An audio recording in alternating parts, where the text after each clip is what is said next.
हरिओम। नमस्कार मित्रों, प्रणाम।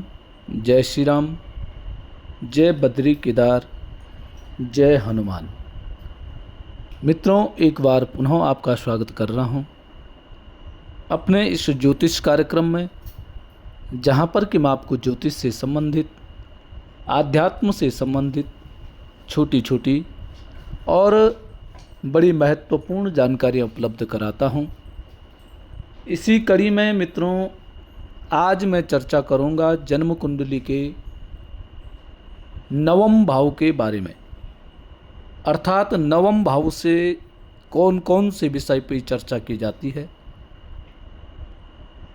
नवम भाव में कौन सा ग्रह हो तो किस प्रकार के कार्य हमें करने चाहिए, उन सब विषय पर विस्तार से मैं आपके साथ चर्चा करूंगा। तो कार्यक्रम प्रारंभ करूं इससे पूर्व आपसे पुनः आग्रह, यदि आपने अभी तक चैनल को सब्सक्राइब नहीं किया है तो चैनल को सब्सक्राइब जरूर करें, वीडियो को अंत तक देखें और यदि आपको ठीक लगती है, समझ में आती है तो वीडियो को अन्य लोगों तक भेजने के लिए वीडियो को शेयर भी करें।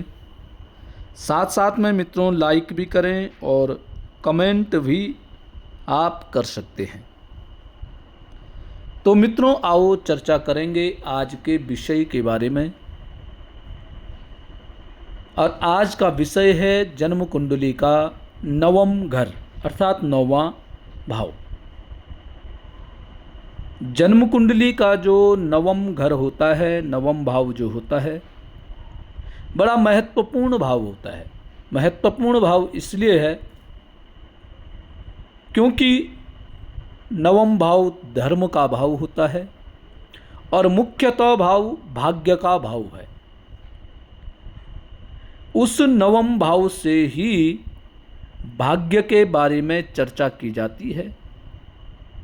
उस नवम भाव से ही आपके आमदनी के बारे में,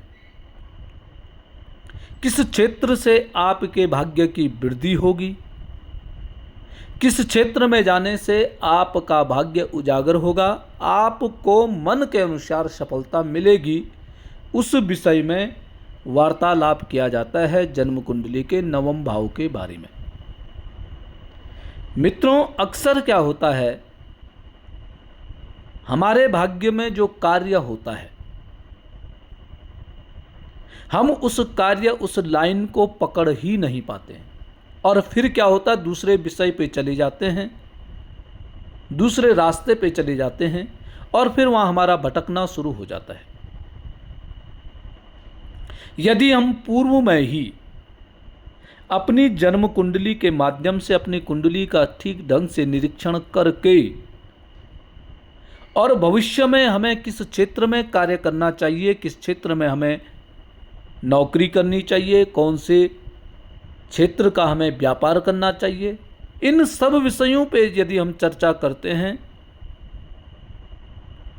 और शुरू से ही उसी विषय की हम पढ़ाई लिखाई करते हैं तो निश्चित ही हमें सफलता की प्राप्ति हो सकती है।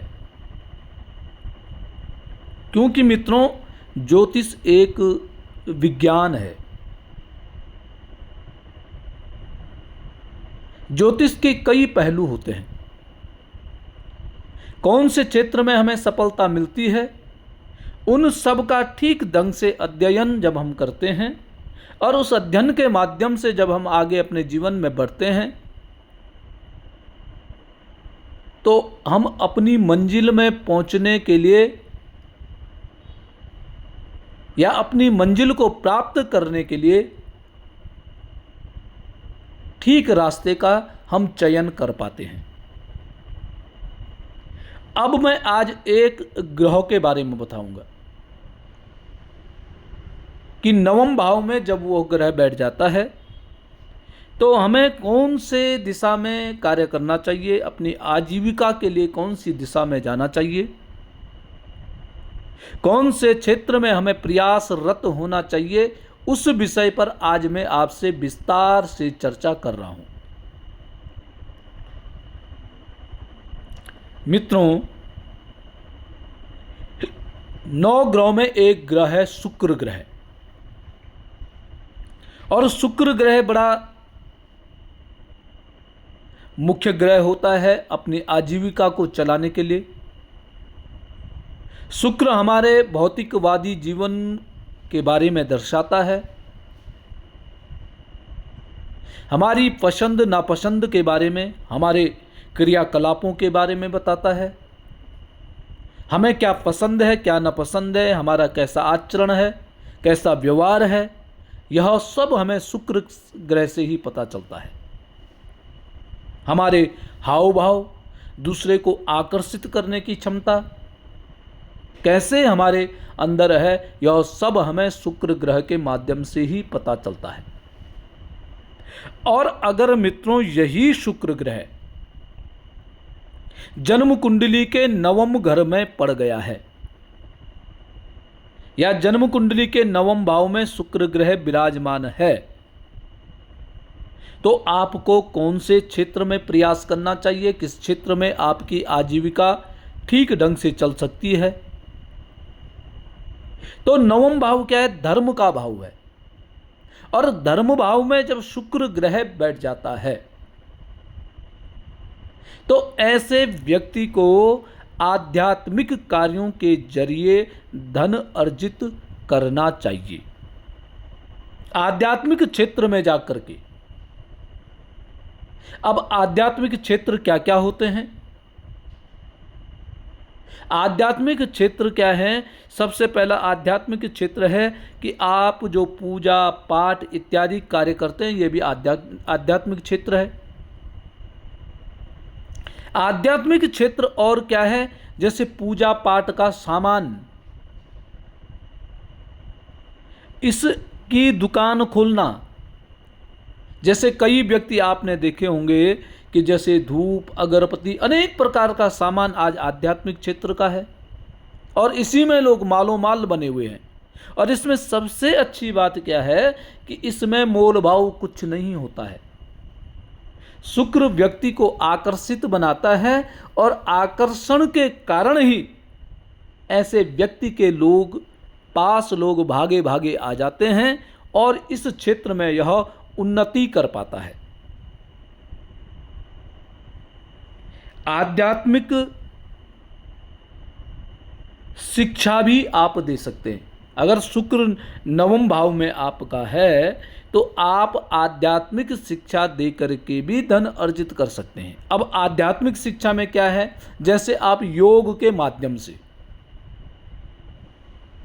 अब जैसे रामदेव बाबा है, आध्यात्मिक क्षेत्र उन्होंने चुना है, परंतु आज करोड़पति हैं, व्यापारी हैं, बढ़िया व्यापार उनका चल रहा है। तो इस प्रकार के क्षेत्र से आप धन अर्जित कर सकते हैं। या इसके अलावा आप कोई धार्मिक स्थल खोल सकते हैं जहां की लोग धार्मिक यात्राएं करते हैं, या आप धार्मिक यात्रा चलाने का कार्य भी कर सकते हैं। जैसे धर्म स्थलों का भ्रमण कराने का काम जो आजकल लोग करते हैं, यात्राओं पे लोगों को दूर दूर तक यात्राएं कराते हैं, यह भी आध्यात्मिक क्षेत्र का काम है। या आप इस ज्योतिष क्षेत्र में भी हाथ आजमा सकते हैं। ऐसे व्यक्ति का अक्सर आध्यात्मिक क्षेत्र में जो कार्य होता है वहीं पर ही ऐसे व्यक्ति को सफलता की प्राप्ति होती है। अन्य जगह ऐसा व्यक्ति कम सफल हो पाता है। धर्म कर्म के क्षेत्र में आप प्रयासरत रहेंगे तो वहां आप सफल होंगे, निश्चित ही आप सफल होंगे। और यदि मित्रों इसी 9वें भाव में बृहस्पति ग्रह बैठ गया, अब दोनों ग्रह अलग अलग, दोनों ग्रहों की स्थिति है, शुक्र और बृहस्पति। यदि बृहस्पति 9वें भाव में बैठ रखा है तो ऐसा व्यक्ति भी धार्मिक शिक्षक बन करके, धर्म की शिक्षा दे करके यदि अपनी आजीविका को आगे बढ़ाए, धर्म का प्रचार प्रसार, इस प्रकार के कार्य में अपनी आजीविका को जोड़ दें, तो उस क्षेत्र में भी ऐसा व्यक्ति सफल हो जाता है और सफल होगा। या ऐसे भी कह सकते हैं कि नवम भाव में जिस व्यक्ति का बृहस्पति ग्रह बैठा हुआ है, ऐसे व्यक्ति को धार्मिक क्षेत्रों में या धर्म के कार्यों में बढ़ चढ़ करके भाग लेने की आवश्यकता होती है। जितनी ऐसा व्यक्ति जितना धार्मिक क्षेत्रों पर आस्थावान होगा, उतना ऐसे व्यक्ति की आजीविका बहुत अच्छी चलेगी। और धार्मिक प्रवृत्ति से जितना ऐसा व्यक्ति दूर होगा, उतना ही इस प्रकार के व्यक्ति की आजीविका कमजोर होगी। आजीविका चलाने के लिए ऐसे व्यक्ति को धार्मिक प्रवृत्ति को अपनाना भी पड़ सकता है। जैसे नॉन वेज, मांसाहार का त्याग करना, मांस मदिरा का त्याग करना। यदि किसी व्यक्ति के नवम घर में बृहस्पति ग्रह बैठा हुआ है और यदि वो नॉन वेज खाता है, अर्थात मांसाहार करता है, तो निश्चित ही ऐसे व्यक्ति की आजीविका में नुकसान होगा।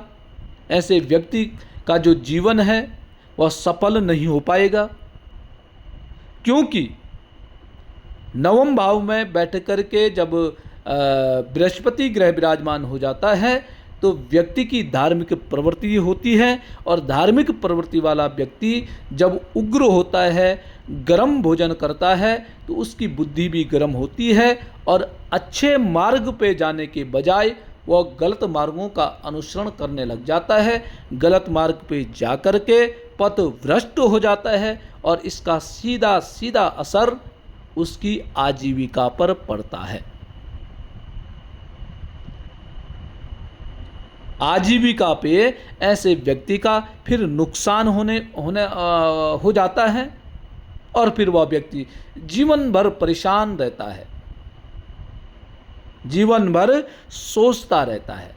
तो ध्यान में रखने योग्य बातें हैं। जिन व्यक्तियों की जन्म कुंडली के नवम भाव में शुक्र ग्रह बैठा है, आध्यात्मिक क्षेत्र में जाइए, पूजा पाठ इत्यादि क्षेत्र में, वहाँ से आप आजीविका कमा सकते हैं। बृहस्पति ग्रह बैठा हुआ है तो धार्मिक प्रवृत्ति का होकर के अपना जीवन चलाएं, निश्चित ही आपको सफलता मिलेगी। इसमें किसी भी प्रकार की दो राय नहीं है, आपको धार्मिक होना ही पड़ेगा। तो मित्रों, आज के लिए बस इतना ही। कल पुनः किसी नई जानकारी के साथ आपके सामने प्रस्तुत होऊंगा।